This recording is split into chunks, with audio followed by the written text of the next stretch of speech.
Só coisas sérias. Tô tentando conectar a televisão. Semana passada esse cabo funcionou sem problema nenhum. Mas quando esse tipo de coisa acontece, é porque eu sei que a coisa é boa. Tudo bem, eu não estou lá em cima, ninguém tá vendo. Vamos orar para a gente começar? Senhor, nós queremos te agradecer por essa noite. Queremos te entregar tudo aquilo que nós vamos fazer. Queremos pedir que sua mão de poder esteja sobre tudo o que nós vamos conversar, sobre tudo que vai ser falado aqui, não só por mim, mas por todos esses jovens. O Senhor esteja com sua mão sobre os nossos equipamentos aqui, sobre tudo que nós vamos utilizar de recurso para aprender mais sobre sua palavra, Senhor. Nós oramos pedindo tua bênção, tua graça, em nome de Jesus Cristo, Senhor. Amém. Amém. Amém. Então vamos lá, vamos começar. Mesmo sem projeção, a aula está aqui. A gente está falando sobre você conhece quem você segue? Pesada essa, hein? Oi, tudo bem? Eu não acho que eu não te conheço. Desculpa te expor assim desse jeito. Seu nome é? Olivia. Bonito nome. Meu nome é Ivan. Prazer, viu? Você tem quantos anos? 12. E vocês já sabem, né? O pessoal que chega, eu fico fazendo um monte de pergunta, né? Você é de Pompeia mesmo? É? Legal. Bem-vindo. Você estuda onde? Olha, várias perguntas. Uma entrevista. Esse é do colégio São Ah, você estuda lá no show de Chile. Legal, bem-vindo. Legal. A pergunta é, mais uma, né? São só várias perguntas, né? Mas essa aqui é para todo mundo. Você conhece quem você segue? Né? Porque a gente fica às vezes perguntando, ok, eu sigo Jesus Cristo. Ok, legal, conhece ele. Sabe de onde ele veio. Você sabe... Eu sempre falo isso aqui. Você encontra a pessoa da sua vida. Você vai casar com ela. Ó, já pensou, o João já regalou o olho. Ô, Joãozinho, tá interessado no assunto. Ele fez assim, ó, cresceu ainda mais. Cresceu ainda mais.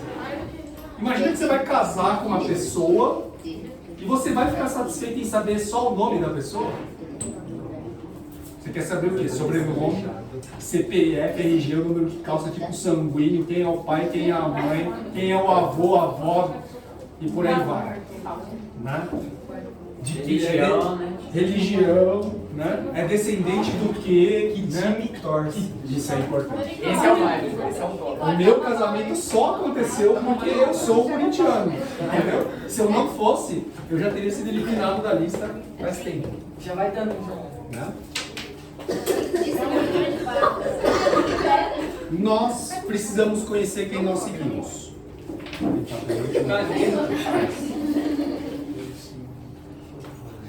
Pessoal, vocês podem pegar bala, mas não sem perder a atenção, ok? Vou jogar no chão. Foi? Não, mas uma coisa que eu entendi.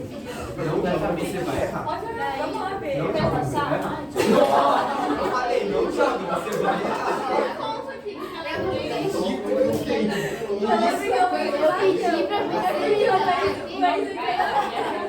Por isso que você não acertou o olho dela. Imagina você encher só o olho dela, ela foi Depois joga de volta. E joga de volta. Não, não joga. Aí acerta essa ponta. Galera, vamos lá. Preciso da atenção de vocês.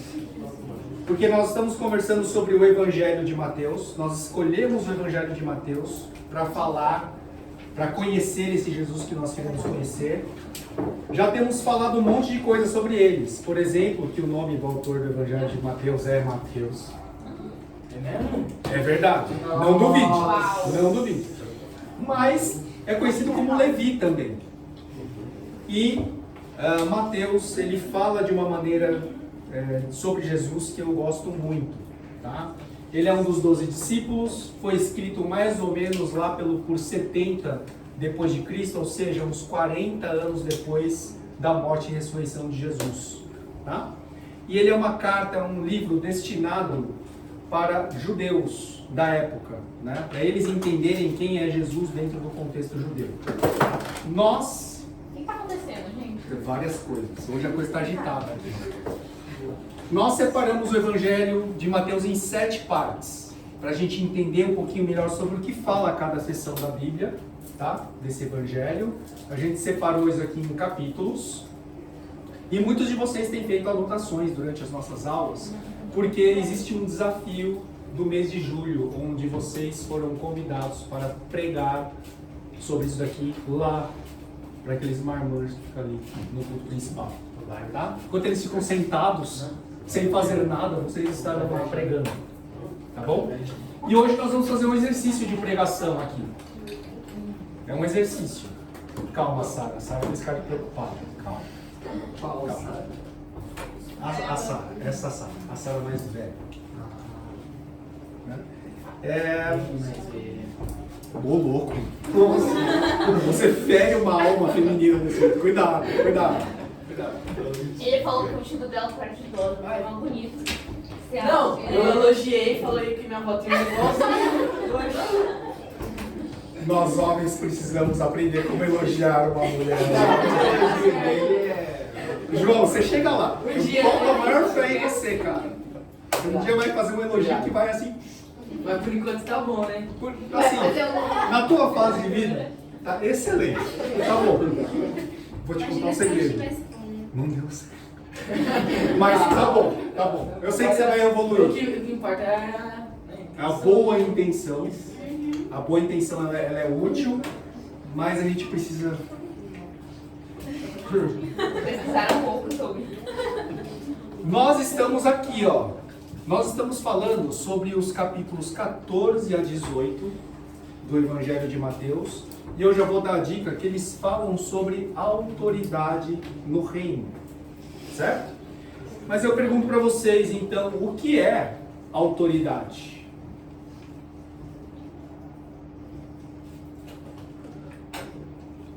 Com gestos eu não entendo.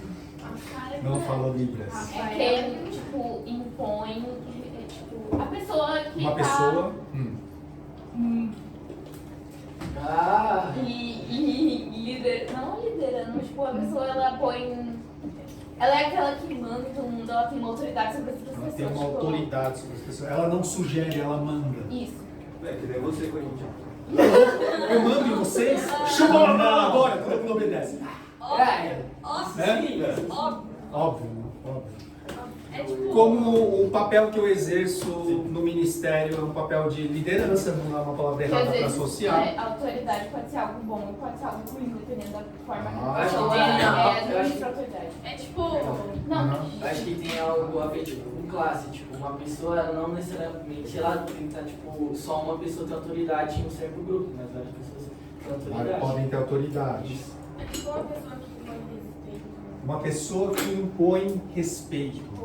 Ideias interessantes. Oi?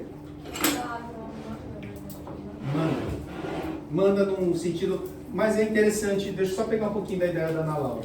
Existe autoridade, que é uma coisa boa, é uma coisa bíblica, e existe autoritarismo, que é um negócio satânico, do mal. Né?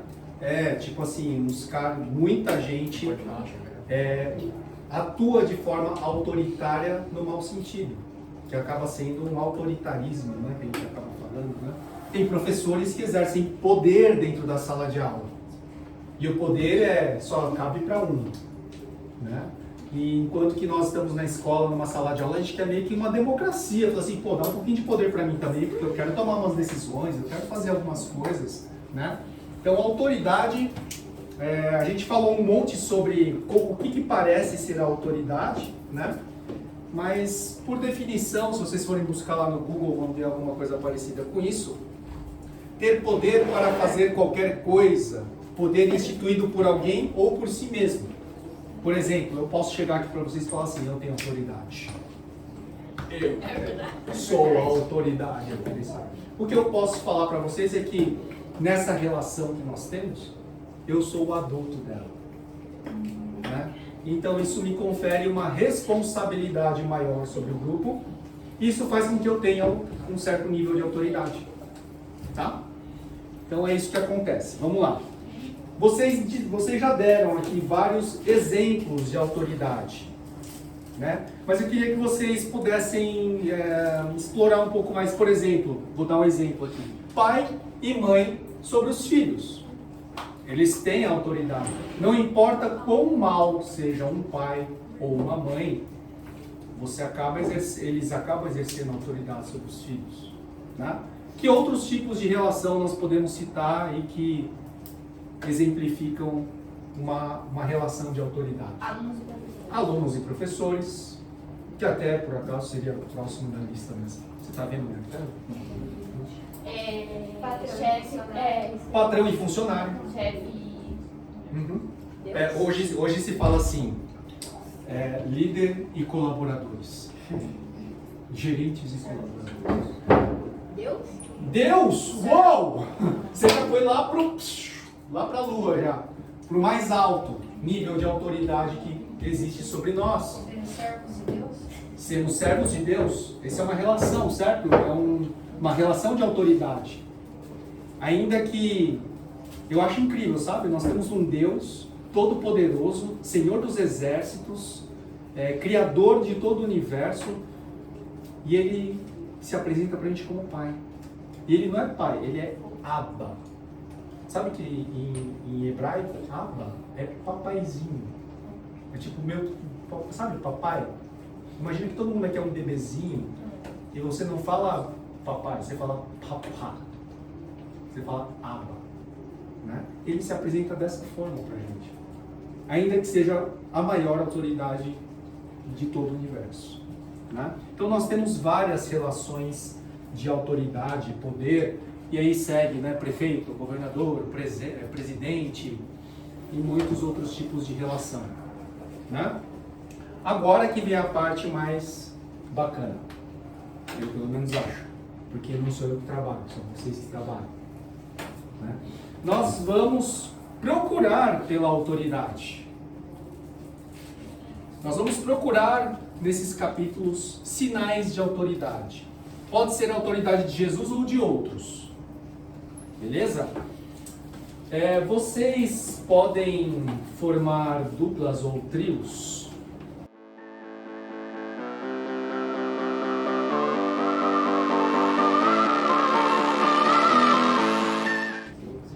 Tudo bem? Já temos. Eu vou dar liberdade para vocês de usarem aqui no nosso horário, aqui no subsolo. Podem sentar ali em outros lugares, podem afastar as cadeiras e se juntar.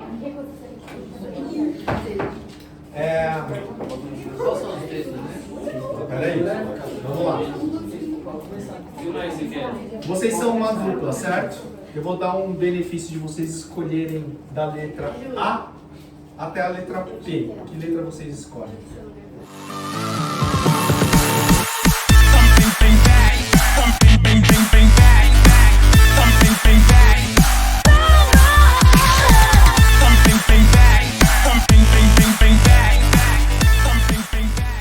F, 15, 29 a 39. Que letra que é? H, 16, 5 a 12. 15 o quê? Que letra que é? Não. 15, 29 a 39. Ok, qual que é a tarefa que vocês vão fazer então? Vocês vão procurar. Lembra da letra que vocês colocaram aqui? Para vocês não ficarem vendo os números. Então vocês vão ler o texto juntos e vocês vão se questionar ali o que esse texto está falando sobre autoridade. Pode ser a autoridade de Jesus ou de outros personagens que estão, depende do texto que você pegou. Mas tenta achar a maior quantidade possível de características de autoridade que aparece nesse trecho do texto que vocês escolheram. Beleza? Podem começar a ler e conversar entre vocês. Legal, galera.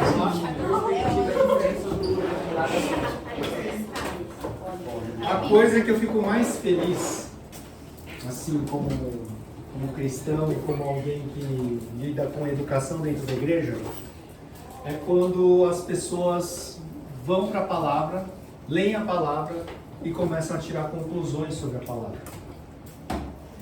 E vocês são seres extremamente inteligentes, perspicazes, vocês são, assim, têm uma mente afiada. Mas eu vou dizer uma coisa para vocês. eu acredito muito também que o Espírito Santo fala coisas que não é só por causa da inteligência de vocês. A gente subestima o poder da palavra, que a palavra tem sobre a nossa vida. A gente lê a palavra, a gente entende alguma coisa e às vezes a gente associa assim, puxa, como eu sou esperto. Mas na verdade é o Espírito Santo cochichando na sua orelha alguma coisa interessante.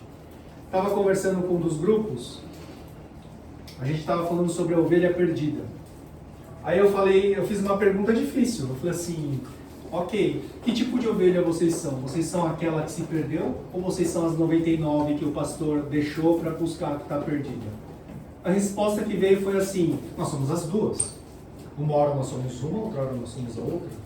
Na hora me bateu assim, falei assim, eles estão captando a mensagem do texto. Só que não é mera interpretação de texto, eu acredito que é o Espírito Santo falando com vocês. Isso pode acontecer na escola também. Você está lendo a apostila, você lê um conteúdo e você fala assim, e você tira uma conclusão bacana sobre a história do Brasil, por exemplo. Eu acredito que nós, como povo de Deus, o Espírito Santo nos dá revelação em várias áreas. E a gente serve para ser luz do mundo dessa maneira também. Tá? Ok. Introdução feita aqui do tema. Eu gostaria de perguntar para vocês se algum dos grupos gostaria de falar brevemente, falar assim, olha, o meu texto é esse daqui, fala sobre isso e nós encontramos esses pontos de autoridade. Alguém gostaria de falar? A gente só ofereceria, mas você já falou sobre. Eu falei sobre um, pode ser outro.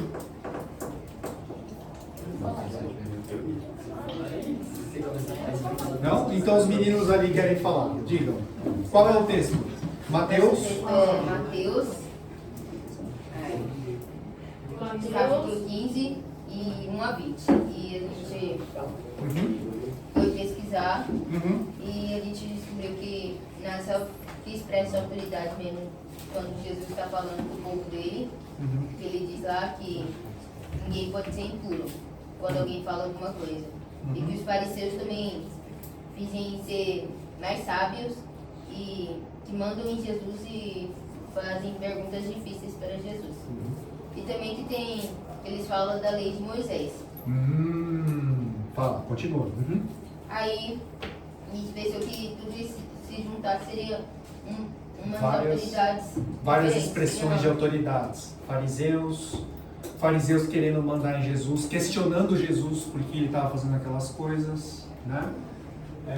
Você falou sobre a lei de Moisés. Se tem uma coisa pesada para o povo judeu e até para nós que somos crentes, é a lei mosaica, é a lei de Moisés também, né? Quem que tem mais autoridade sobre a nossa vida? É a lei de Jesus Cristo ou a lei mosaica? Né? Então são ideias interessantes que aparecem no texto, sim. Legal, obrigado por compartilhar. Que mais? Quem mais? Que grupos mais você tem? A gente pegou Mateus de 17, de 24 até 27. E Fala sobre o que o texto? o imposto do templo. O imposto do templo. Os cobradores chegaram dele e o cara curar, falaram tipo assim, nossa, vocês soubessem não falam sobre isso? Sim, e dá para perceber que os cobradores de impostos ele tem até certa autoridade sobre Jesus, porque depois Jesus vai e ordena Pedro para ele ir lá pescar o primeiro peixe que ele encontrar e que ele ia achar 4 moedas lá. Então, 4, alguma coisa assim. E aí ele ia pagar o imposto de Pedro e de Jesus. E a gente achou isso um exemplo de autoridade legal. Então, nós, assim, se Jesus está submisso aos impostos de Roma, quanto mais nós, né? Nós também deveríamos estar, né? Mas sabe o que eu acho legal sobre Jesus? Tem um texto que está em Filipenses, capítulo 2, versículos de 5 a 7, diz assim: que a atitude de vocês seja como a de Cristo Jesus, que, mesmo sendo Deus, não achou que era algo que ele devia se apegar, o ser Deus. Mas antes disso, ele se esvaziou, tornando-se servo semelhante aos homens. Jesus é Deus. Mas ele está aqui pagando imposto, se colocando, falando assim, ó, isso aqui é da autoridade de Roma. Ele entrega o que é a autoridade de Roma. Né? Bacana. Muito bom. Que mais? Diga. Aqui a gente pegou Texto. o F, 15, do 29 ao 39. A E é gente- sobre a multiplicação de peixes e pães. a segunda, né? Aqui a gente achou 5 pontos onde Jesus, no texto, é mostrado como autoridade. Primeiro, a gente vê várias pessoas seguindo ele. Ele para no monte, toda a multidão para com ele. É um sinal que as pessoas respeitam ele. É uma autoridade no estilo, ele é o pastor e as ovelhas seguem o pastor, né? Sim, foi algo que a gente viu bastante, que no geral ele se mostra como um bom pastor. A autoridade dele não é autoritária. Depois ele cura pessoas e mais no final ele multiplica pães. Uma forma de mostrar que ele tem autoridade sobre o mundo natural e sobrenatural. Excelente. Muito bom ponto. Depois ele manda os seus discípulos procurarem comida e depois ele ordena que as pessoas se sentem. E nos dois casos ele é obedecido. Muito interessante. Sabe o que eu achei interessante também nesse texto? Excelente, todos os pontos corretos. Gostei muito que vocês citaram a questão de Jesus com a autoridade sobre o mundo natural e o sobrenatural. Né? Ele multiplica pães e peixes. Né? Mas o que eu acho interessante é que Jesus ele dá graças. Ele dá graças para quem? Para Deus. Para Deus. Uma relação de submissão. A autoridade divina é que faz com que os pães e os peixes se multipliquem. Que o sobrenatural se mova no mundo natural. Né? Excelente. Muito bom. Oi, Ivan. Tá gravando. Tá gravando? Tá gravando. Ah, Lembrei antes. Quem mais? Diga lá. Esse que a gente pegou foi Mateus. Você, peraí. Eu ouvi um pouco da conversa de vocês. Eles jogaram a batata quente na tua mão pra você. não. Ela falou que Não, foi eu que falei, queria. Tá bom. É que ele brincadeira. queria falar. Na verdade, como planejado no comecinho, a gente tinha que falar O texto que a gente pegou foi Mateus 18, de 1 a 9. Isso. E o exemplo de autoridade que a gente achou no texto foi no versículo 3. Jesus fala: eu afirmo a vocês que isto é verdade. Se vocês não mudarem de vida e não ficarem igual às crianças, nunca entrarão no reino dos céus. O outro versículo que a gente também deu exemplo de autoridade, a gente achou se uma das mãos ou um dos pés faz com que você peque, corte-o e jogue fora. Pois é melhor você entrar na vida eterna sem uma das mãos ou sem um dos pés do que ter 2 mãos e 2 pés e ser jogado no fogo eterno. Esses dois textos. Quer complementar alguma coisa? A gente já tem mais 2. Ah, Que no primeiro já, que ele está falando, naquela mesma hora chegaram os discípulos ao pé de Jesus dizendo: quem é o maior no reino dos céus? Então já dá para saber um pouco que Jesus gera autoridade assim na vida dos discípulos. Aí ele pergunta quem é o maior no reino dos céus, e já no 4 está falando que, portanto, aquele que se torna humilde, como este menino, esse é o maior no reino dos céus. Então é aquele que se humilde. Está mostrando que quem é humilde é que vai se tornar uma autoridade no reino dos céus. Muito interessante. Pontos interessantes. E é interessante a conversa dos discípulos, né? Porque eles estão perguntando para Jesus quem é o maior no reino dos céus, porque eles querem saber entre eles quem é o maior. Porque quem for o maior entre eles vai exercer autoridade sobre os outros. Eles querem mandar e não servir. E Jesus está falando que a base do ministério dele é diferente, é invertida da do homem. É servir e não ser servido. Né? Bacana, muito bom. Me fugiu uma ideia quando a Sara estava falando, que eu achei interessante que vocês falaram. No versículo 3, eu asseguro que, a não ser que vocês estão... Me veio uma ideia, mas ela me escapou. Mas depois eu acho que veio. Mas legal, excelente, vocês acharam os pontos, alguns pontos de autoridade nesse texto. O que mais? Algum grupo que não falou, quer falar? Não? Só comer a bolacha, tá bom? Brinca. Pode comer. Vai fazer boca cheia, vai cuspir na mão. Não vai dar certo. Vê se você já falou. Legal. Eu falei para vocês que isso aqui é um exercício de pregação, né? Porque quando a gente vai montar uma pregação, a gente precisa saber a orientação que o texto está nos dando. A orientação é a autoridade no reino. E geralmente nós procuramos alguns pontos que vão fazer parte da nossa pregação. Né? Teve gente que conseguiu levantar 2 pontos, tem gente que levantou 5. 5 às vezes eu acho muito. Escolhe os 3 principais. Né? Mas se a gente pudesse pegar essa noite e transformar numa pregação, sairiam várias aqui. Foram vários pontos levantados, onde a gente viu a autoridade da natureza humana, né? Nos fariseus, nos saduceus. A gente viu a autoridade de natureza divina, que é Jesus exercendo a autoridade dele. Né? E em Mateus a gente precisa entender isso daqui muito bem, porque às vezes eu acho que a gente constrói algumas autoridades aqui na Terra que atrapalham a autoridade de Jesus Cristo no nosso meio. Às vezes o nosso jeito de fazer igreja não é um jeito sadio de fazer igreja. E a gente acaba ferindo pessoas, a gente acaba ferindo a palavra, né? Por falta de conhecimento. Né? Então eu acho que é isso. Acho que a gente tem que ter uma maneira certa da gente entender o Evangelho, aquilo que a gente está lendo, o trecho que a gente está lendo, e tentar ouvir o que o Espírito Santo está falando em cada um desses trechos para a gente. O que salta no texto quando a gente busca com uma objetividade maior, né? A gente está procurando por autoridade.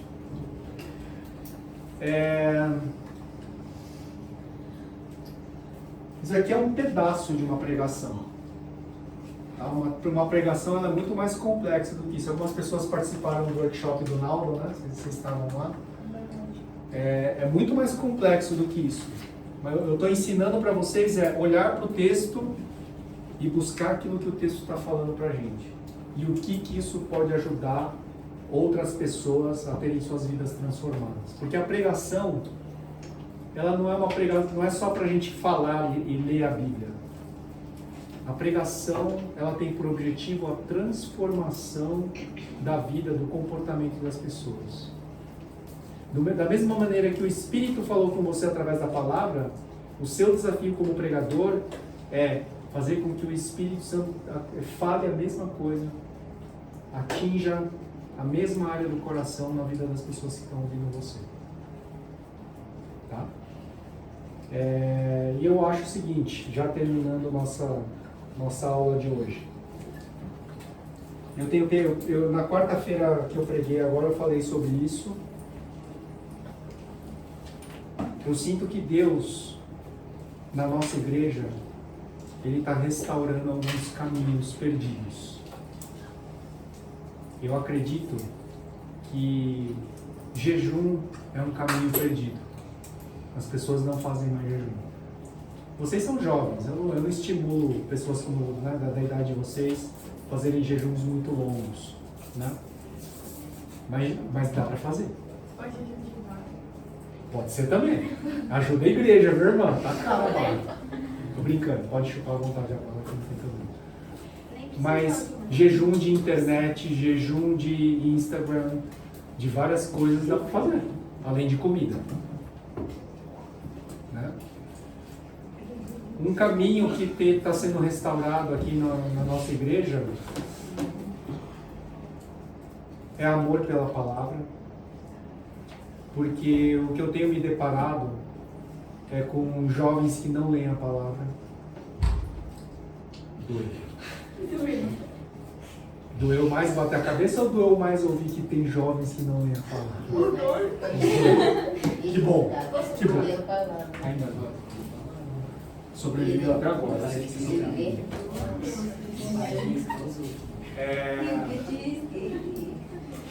Outro caminho que precisa ser restaurado é o da oração, que vem junto com o do jejum.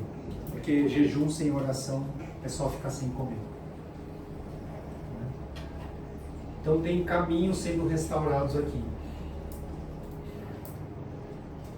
Vocês podem simplesmente ignorar a restauração desses caminhos, ou vocês podem aproveitar que o Espírito Santo está se movendo e está querendo restaurar esses caminhos na nossa igreja e começarem a buscar. A gente tem falado muito sobre busca do Espírito Santo, etc., esperando sensação, esperando um sentimento. Mas, na verdade, essa busca pelo espiritual, ela também vem da nossa disciplina, da nossa autodisciplina. Vou garantir uma coisa para vocês.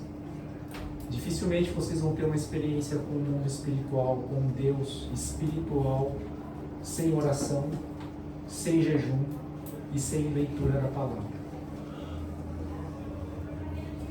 Se vocês ignorarem a leitura da palavra, isso é o que Deus tem colocado no meu coração, dificilmente vocês vão conhecer Deus.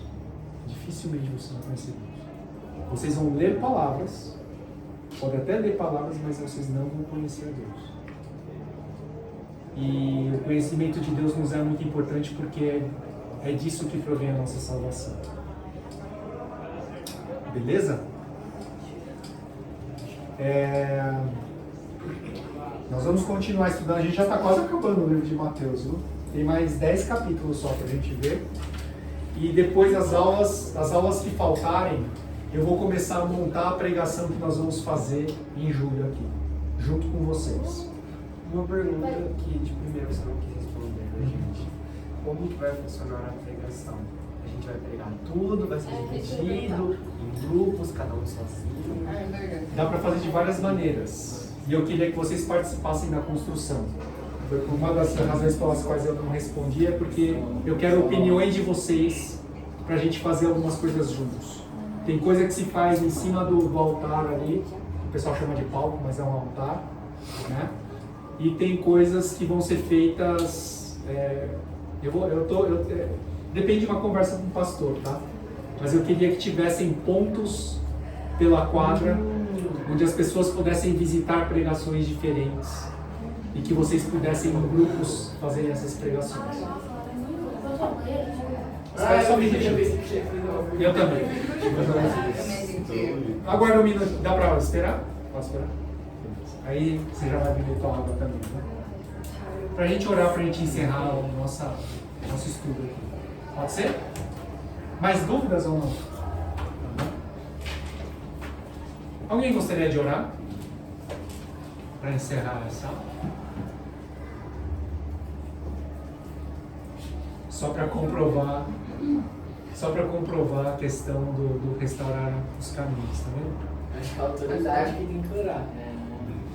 A autoridade está sobre vocês também. Eu creio nisso. Posso orar? Pode. Deus, muito obrigado por esse grupo que a gente teve de baixo. Obrigado porque a gente teve a ceia, que a gente pôde participar. Obrigado porque a gente sempre lembramos quando o Senhor morreu por nós. O Senhor nos ajude a restaurar tudo uma oração, Deus. E essa palavra que o Senhor mandou para nós continue aqui no nosso coração. Cada um sai daqui sabendo que o Senhor vai nos buscar um dia. Essa palavra em algum lugar tem um significado. Eu peço por tudo, Deus, que o Senhor nos abençoe. Em nome de Jesus. Amém. Obrigado, Antônio.